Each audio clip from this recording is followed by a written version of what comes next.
సుమన్ టీవీలో మీ business promotions కోసం ఈ కింది నెంబర్ను సంప్రదించగలరు.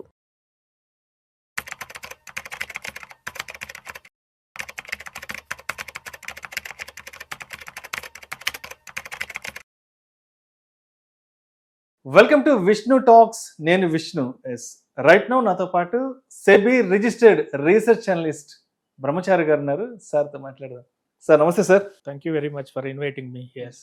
సో అయితే మీరు వచ్చిన ఒక సంవత్సరం తర్వాత మీరు 91లో అడుగు పెట్టారు మార్కెట్లో. 92లో అప్పట్లో Harshad Mehta scam Indian stock markets and Indian ఎకానమీని చాలా పెద్ద దెబ్బతీసింది. అసలు ఏం జరిగింది అప్పట్లో? అది major we can say bear market అనమాట. అది ఏం చెప్పాలంటే హర్షద్ మెహతా స్కామ్ కన్నా కూడా నేను ఒక అనలిస్ట్గా ఎలా చూస్తానంటే అది ఒక పెద్ద బేర్ మార్కెట్. అది అప్పుడు మార్కెట్ సెన్సెక్స్ అప్పుడు మనకి టాప్ నుంచి 68% పడింది. డ్రాప్ అయింది విదిన్ షార్ట్ పీరియడ్లో. మళ్ళీ కోలుకోవడానికి దాదాపు 2 సంవత్సరాలు పెట్టింది. ఓకే, సో అప్పుడు హర్షద్ మెహతా పలానా షేర్ కొంటున్నాడు అనగానే ఇక్కడ అందరూ ఆ షేర్ని కొనేవాళ్ళు. అతను స్కామ్ ఇంకేంటా అనేది మీరు సినిమా చూస్తే తెలిసిపోతుంది, సిరీస్ వచ్చింది, అన్నీ అయిపోతుంది. కానీ ఏం చేశారు, ఎలా చేశారు అనేవన్నీ ఓకే. బట్ అతను పలానా షేర్ కొంటున్నాడు అంటే ఇక్కడ అందరు ఎగబడి కొనేవాళ్ళు. అంత బజ్ ఉండేది. ఇప్పుడు మనం సెలబ్రిటీ ఇన్వెస్టర్స్ అంటున్నాం చాలా మందిని. వాళ్ళు పలానా వాళ్ళు కొన్నారు, మనం కూడా కొందాం అన్న ఒక లాజిక్ లో బిల్డ్ అయ్యి కొంటున్నారు చాలా మంది. But that's wrong strategy also. So ఆ తర్వాత అది స్కామ్ బస్ట్ అయిన తర్వాత మార్కెట్ క్రాష్ లో చాలా మంది నష్టపోయారు. కొన్ని షేర్లకి జంక్ అయిపోయాయి. ఒకటి డిమెటలైజ్ అవ్వకపోవడం వల్ల ఒకటైంది. రెండవది ఆ కంపెనీస్ కొన్ని చాలా ట్రబుల్స్ లో ఉండి వాటిని చేయం కావడంగా షేర్లు ట్రేడ్ అవ్వలేదు, డీలిస్ట్ చేయాల్సి వచ్చింది చాలా వరకు. కొన్ని జెడ్ కేటగిరీలు వెళ్ళిపోయినాయి, రకరకాలుగా నష్టపోయారు. స్కామ్ అంటే కూడా అది ఎట్లా ఉంటుందంటే ఇన్వెస్టర్లు చేసిన ఒక పెద్ద ఇదేంటంటే వేలం వెర్రిగా కొనడం.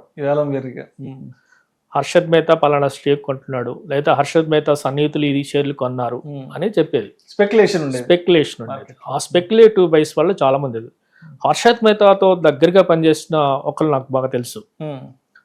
అతను చెప్పేది ఏంటంటే Harshad Mehta dream big for India.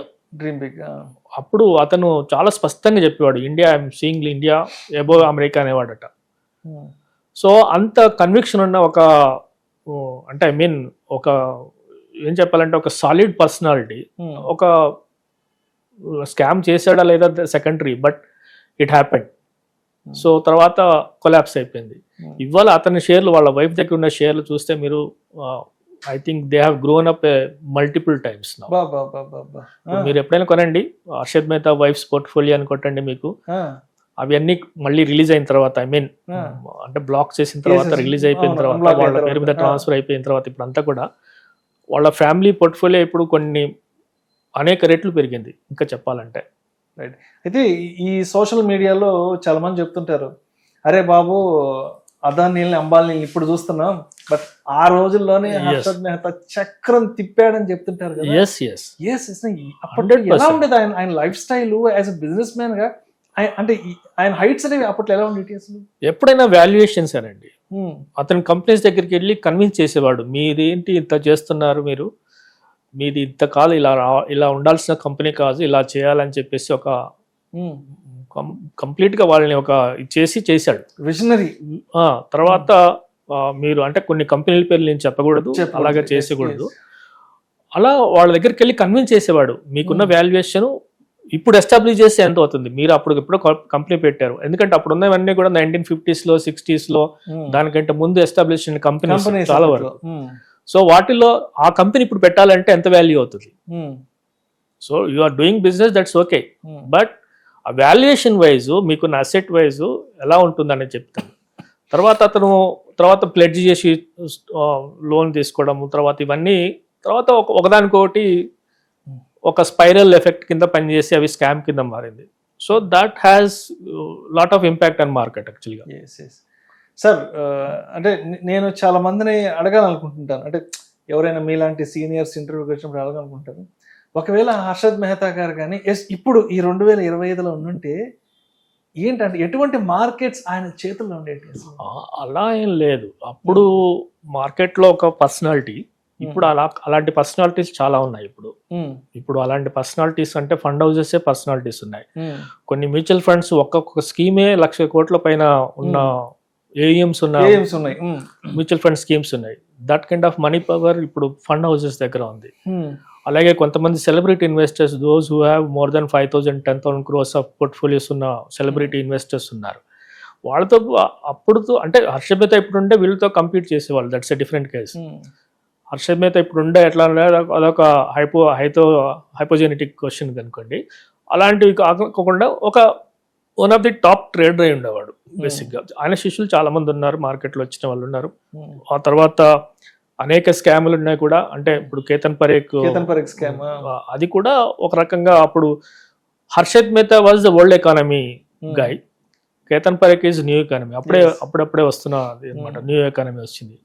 ఆ తర్వాత 2000 మళ్ళీ అగైన్ .com బబుల్, తర్వాత Y2K ఇవన్నీ వచ్చేసి different reasons. But personality wise scams అనేవి ఆ రెండే మేజర్ ఇండియాలో. అంటే వ్యక్తుల కారణంగా మార్కెట్ కొలాప్స్ అయినవి హర్షద్ మెహతా అండ్ కేతన్ పరేఖ్ ఈ రెండు సంఘటనలే. అంటే 2005 అండ్ 95 అండ్ 92లో. ఆ తర్వాత వచ్చిన మిగతా అవన్నీ కూడా వ్యక్తుల కారణంగా లేదు, ఈవెంట్స్ కారణంగా, గ్లోబల్ ఈవెంట్స్ కారణంగా, అలా వేరియస్ రీజన్స్ వచ్చినాయి. కానీ ఫలానా వాళ్ళు దీనికి కారణం అని చెప్పడానికి ఏం లేదు. కొన్ని కంపెనీస్ కొలాప్స్ అవ్వడం కారణంగా కూడా ఒక్కోసారి మార్కెట్స్ క్రాష్ అయినాయి సందర్భాలు ఉన్నాయి. అలా ఉన్నాయి కదా, అదర్వైజ్ పెద్దగా ఏం లేదు. సో అంటే ఇప్పుడు మా లాంటి వాళ్ళకి కొంచెం అవగాహన ఉండి, మీలాంటి వాళ్ళకి బాగా తెలిసిన ఇంకొక మార్కెట్ కొలాప్స్ ఏంటంటే 2001లో జరిగినప్పుడు ట్విన్ టవర్స్ తర్వాత ఏంటి అంటే అప్పుడు మార్కెట్స్ జర్నీ ఎలా ఉండింది? ట్విన్ టవర్స్ తర్వాత అమెరికాలో దాడి జరిగిన తర్వాత అదే 2011 అనుకుంటా కదా, 2011 సెప్టెంబర్ 11. దానికంటే ముందు మనకి 2008లో గ్లోబల్ ఫైనాన్షియల్ క్రైసిస్ జరిగింది. 2000 సంవత్సరంలో .com బబుల్ ప్లస్ అది జరిగింది. 2005లో 2004-05లో ఒక క్రైసిస్ చూసాము. 2008 తర్వాత 2012లో చూసాము ఆ ట్విన్ టవర్స్ కొలాప్స్ కారణంగానే. ఆ తర్వాత 2014-15లో కొలాప్స్ చూసాము, 20లో కొలాప్స్ చూసాము.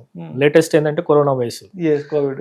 సో మార్కెట్ బేసిక్ ఏంటంటే ఎప్పుడైతే మార్కెట్ క్రాష్ అవుతుందో, ఒక ఆల్ టైమ్ హై నుంచి 60% కనుక క్రాష్ అవుతే ఒక బెంచ్ మార్క్ ఇండెక్స్, ఇప్పటి వరకు మనకి అలాంటి సంఘటనలు 2 సందర్భాల్లో జరిగాయి. ఒకటి 1992, తర్వాత 2008. ఈ 2 సందర్భాలనే మోర్ దాన్ 60% ఫాల్ అయింది. ఎక్కువగా ఫాల్ అయిన క్రైసిస్ ఏంటంటే 25%, 30%లోనే లిమిట్ అవుతుంది. సో ఆ మేజర్ క్రైసిస్ ఏంటంటే మనకి ఆపర్చునిటీస్ జనరేట్ అవుతాయి. ఎప్పుడైతే మార్కెట్ మోర్ దాన్ 25% పడుతుందో, ఒక బెంచ్ మార్క్ ఇండెక్స్ 25% కనుక డిక్లైన్ అవుతే అక్కడి నుంచి 100% ప్రాబిలిటీ ఉంటుంది, పెరుగుతుంది. మీరు హిస్టారికల్గా చూడండి, మొన్న కోవిడ్లో నిజానికి చెప్పాలంటే కోవిడ్లో నుంచి ఇప్పుడు మనకి వచ్చిన టాప్లో 250% పెరిగింది. అలాగే 2000 క్రైసిస్లో కూడా అదే పరిస్థితి, 2015-16లో కూడా అదే పరిస్థితి.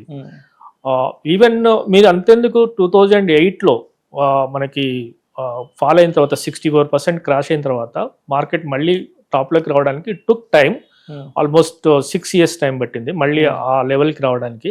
But it has doubled from the bottom. So bear market మనకి ఏంటంటే ఆపర్చునిటీస్ ఇస్తుంది. సో బేర్ మార్కెట్ మనం భయపడకూడదు ఎప్పుడు కూడా.